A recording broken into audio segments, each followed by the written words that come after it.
netizen, terutama kubu yang tidak suka dengan Doktif, tersangka di Medan. Oke, kita sudah meminta kejelasan bagaimana perkembangan selanjutnya. Kita mengirimkan surat ke Bapak Kapolda Sumatera Selatan, ya, ke Pak Irjen Polisi Wisnu Hermawan Februanto, ya.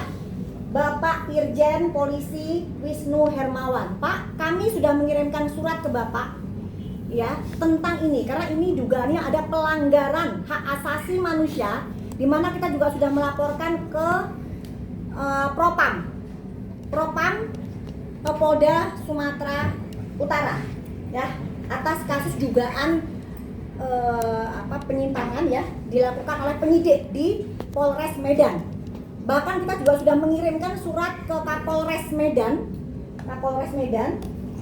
surat yang kita layangkan ini baru, ya, tapi kita sudah pernah mengirimkan ini yang yang sudah yang terbaru, ya, 5 April kita sudah pernah kirimkan surat ke Kapolres Medan, Pak Kelvin, ya, Kelvin Simanjuntak, tetapi belum ada respon apapun, ya, sehingga kita mengirimkan juga surat ke Pak Kapolda seperti itu. Oke, jadi di sini ada dugaan pelanggaran hak asasi manusia, di mana kasus seolah-olah tersangka seumur hidup itu adalah hal yang wajar. Di KUHP baru tidak bisa seperti itu. P19 2 kali wajib di SP3. Sementara berkasnya sudah P19. Terus kelanjutannya gimana? Ternyata penyidik belum memberikan berkas lagi ke kejaksaan. Nah, ini kan ada kejanggalan di sini. Kenapa tidak diberikan berkas ke kejaksaan? Kalau memang tidak terbukti, ya sudah dong, nggak usah malu-malu, gitu loh. Ada apa? Apakah sudah menerima uang? Ya, kan begitu jadinya pemikirannya. Kok kayaknya malu-malu, takut-takut banget gitu untuk menghentikan perkara SP3. Toh klien Anda yang melaporkan itu memang justiper, dan dokter menyampaikan fakta apa adanya. Dia membawa skincare yang diduga mengandung merkuri ke Indonesia, bea cukai Kuala Namu, barangnya disita. Itu fakta. Kenapa dokter dijadikan tersangka? Ada apa di situ? Ingin membungkam dokter, membuat dokter takut dengan menggunakan senjata aparat penegak hukum? Nggak akan. Dokter nggak akan ada takut-takutnya selama kita benar terus lantang, nggak akan ada berhentinya, ya. Oke? Jadi sebelum surat itu dilayangkan, beberapa bulan sebelumnya itu kami sudah bersurat ke Kapolrestabes Medan. Iya.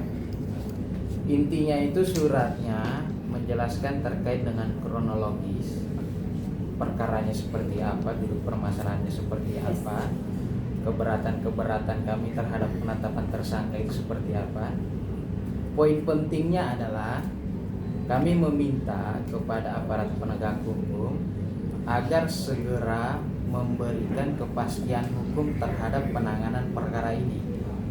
Kenapa itu menjadi penting?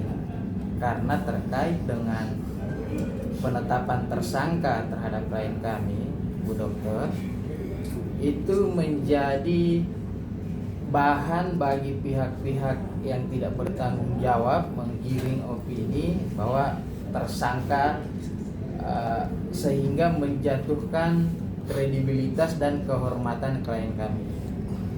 Salah satu itikat daripada upaya perlindungan HAM itu adalah menjaga kehormatan terhadap manusia. Nah, makanya kami bersurat meminta supaya perkara ini segera diberikan kepastian hukum. Dalam artian apa?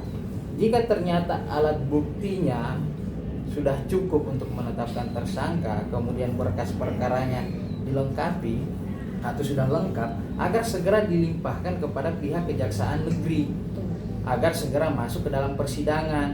Nanti di persidangan menjadi terang benderang perkara ini seperti apa. Itu poin pertama, permintaan pertama. Kami justru meminta segera dilimpahkan. Ataupun kalau ternyata berkas perkaranya tidak bisa dilengkapi, alat buktinya kurang atau bahkan tidak cukup, diberikan kepastian hukum berupa apa? Surat penghentian penyidikan SP3, surat pemberitahuan penghentian penyidikan, seperti itu. Jadi kami meminta kepada aparat penegak hukum, dalam hal ini penyidik kepolisian, mengambil langkah tegas, melimpahkan atau menghentikan, seperti itu mungkin untuk terkait dengan yang perkara di Polrestabes Medan tersebut. Kemudian kalau terkait dengan yang di Polda Metro Jaya, terkait yang laboratorium tadi, permohonan laboratorium, ya tentu kami sangat berharap karena sekarang progresnya itu terkait dengan permintaan laboratorium forensik di Cyber Polda Metro Jaya agar segera ditindaklanjuti sehingga tidak berlarut-larut. Ini sudah setahun lebih ya, dari setahun setengah dari kejadian di Jakarta Timur tersebut. Mungkin sementara itu. Oke ya, jadi kalau Doktif kalian tahu nggak ada takut-takutnya. Jika memang sudah siap dilimpahkan, silahkan limpahkan. Segerakan jadi P21. Sama seperti DRL. DRL akhirnya sudah lengkap semua P21. Begitupun Doktif sudah tersangka. Iya, memang Doktif tersangka di 2 tempat. Doktif akuin dengan gagah berani. Iya, di Polres Medan dan Polres Jakarta Selatan. Memang. Tapi kapan P21-nya? Jangan mangkrak dong kasusnya. Mau diapakan? Kalau memang di Medan tidak bisa jalan, hentikan. Tidak kuat buktinya, hentikan. Jangan malu-malu kepada penyidik Polres Medan.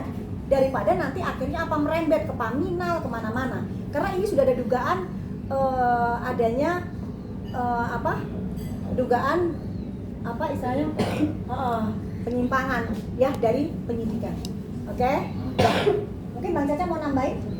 Yang saya coba tambahkan terkait dengan perkara laporan kita yang terkait dengan SS.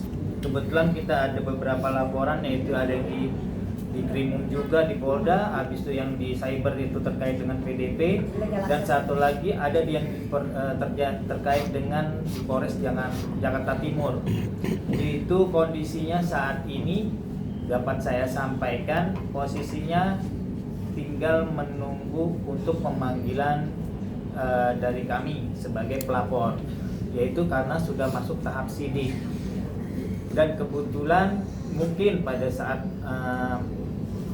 untuk tahap penyidikan ini kemungkinan bakal ada yang namanya ada terkait dengan penyitaan, karena pada saat terjadinya persekusi yang terjadi di Jakarta Timur itu memang dilakukan secara live melalui akun TikTok kalau nggak salah ya, yang diupload yang SS langsung, dan kemudian dan berdasarkan informasi yang kita dapat itu bahwa saudara Panda kalau nggak salah dia Panda, habis itu satu lagi saya lupa yang namanya, dan itu sudah dimintai keterangannya, dan sekarang posisinya sudah dalam tahap sidik. Ya, mudah-mudahan kami berharap kepada tim penyidik dari Polres Jakarta Timur segera melakukan pemanggilan kepada pelapor, kepada dokter detektif dan segera penyitaan ya, dan melakukan segera untuk penyitaan akun dari pihak terlapor. Itu aja. Biar cepat ya prosesnya, biar cepat jelas gitu. Jadi nggak jadi pertanyaan setiap Doktif pertanyaan kasusnya SS gimana, mandek nggak ada. Jadi ini juga demi nama baik dari pihak kepolisian itu sendiri. Jadi jangan seolah-olah kepolisian itu bisa disiram oleh pihak-pihak mereka ya, sehingga prosesnya berjalan sangat lambat. Sampai detik ini kita masih percaya dengan Kepolisian Republik Indonesia, Pak Kapolda tegak lurus, kita masih sangat percaya. Jadi tolong, begitu juga dengan Pak Kapolda Sumatera Utara, tolong Pak, ini ada dugaan anak buah Bapak di Polres Medan ya berusaha untuk mengkriminalisasi ya Doktif dengan tetap terus mempertahankan status tersangka tanpa bisa melakukan pelimpahan berkas ke kejaksaan ya, jadi sengaja dibuat seperti itu dugaannya.